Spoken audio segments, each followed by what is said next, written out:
봉긋한 이두근, 즉 알통을 만들기 위해서 이두컬링을 해야 한다는 사실을 모르는 사람은 없을 겁니다. 겉으로는 어려울 게 없어 보이는 동작이지만 실제로 해본 사람 중에는 손목에 불편함을 느끼는 경우가 덜어 있는데요. 문제는 이런 이두 운동의 경우 대체 가능한 종목이 많지 않은 편이기 때문에 불편함이 있더라도 참고 운동을 하다가 부상으로 이어지는 경우가 많다는 것입니다. 저도 오래도록 통증을 참아가면서 운동했었던 기억이 있는데요. 지금은 오늘 알려드릴 이 간단한 방법을 적용해서 지긋지긋한 손목 통증에서 벗어날 수가 있었습니다. 어떤 방법인지 궁금하시죠? 지금부터 간단한 해부학 원리를 적용한 이 꿀팁을 말씀드려 보겠습니다.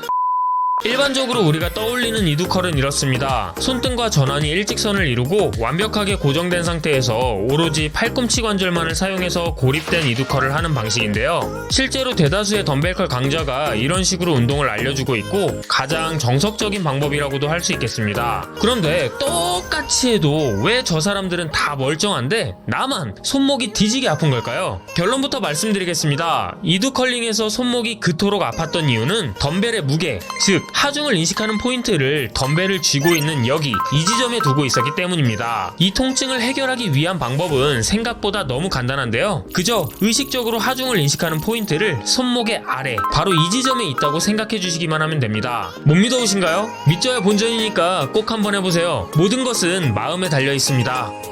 네, 약장수 같은 소리 그만하고 이 방법이 손목 통증을 완화할 수 있는 이유를 간단한 해부학을 통해 두 가지로 설명해 보겠습니다. 첫째, 해부학적인 관점에서 봤을 때 이두근의 타겟이 되는 이두근 그리고 상완근의 기능은 손목의 기능적 움직임과는 직접적인 연관성이 없다는 것입니다. 쉽게 말하면 이두컬링과 손목의 움직임은 별개의 동작이라는 얘기인데요. 손목에 힘을 주든 손목에 힘을 빼든 손목을 굽히든 손목을 펴든 손목을 좌우로 흔들어 제끼든 이두근과 상완근이 기능하는 데에는 별다른 영향을 주지 않는다는 것입니다. 잠깐만요. 손목을 바깥쪽으로 돌리는 회의 기능은 이두근의 기능이거든요. 그래서 이두컬링 할 때 손목을 바깥쪽으로 돌리라고 하잖아요.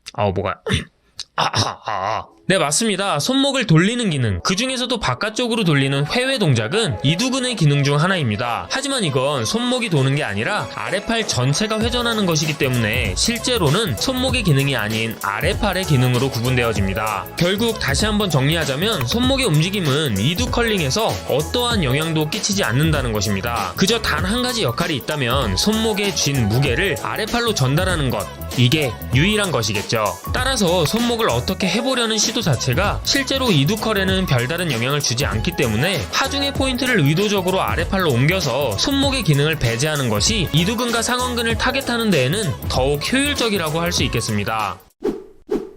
하중의 포인트를 손목 아래로 바꿔야 하는 두 번째 이유는 하중을 인식하는 지점에 따라서 손목의 활성도가 달라지기 때문입니다. 하중을 인식하는 포인트를 덤벨을 쥔 손의 위치에 두게 되면 우리는 무의식적으로 손목의 굽힘 동작까지 동원해서 덤벨을 끌어올리려는 시도를 하게 됩니다. 전신의 힘을 효율적으로 사용하려는 우리 몸의 자연스러운 반응입니다만 단순히 덤벨을 높이 올리는 것이 목적이 아닌 이두와 상완근을 타겟한다는 목적에서 봤을 때 이러한 손목의 능동적인 개입은 별 의미가 없다는 것을 이미 앞서 살펴봤었습니다. 오히려 과도한 손목 사용 때문에 괜히 부상이나 안 당한다면 다행인 것이겠죠.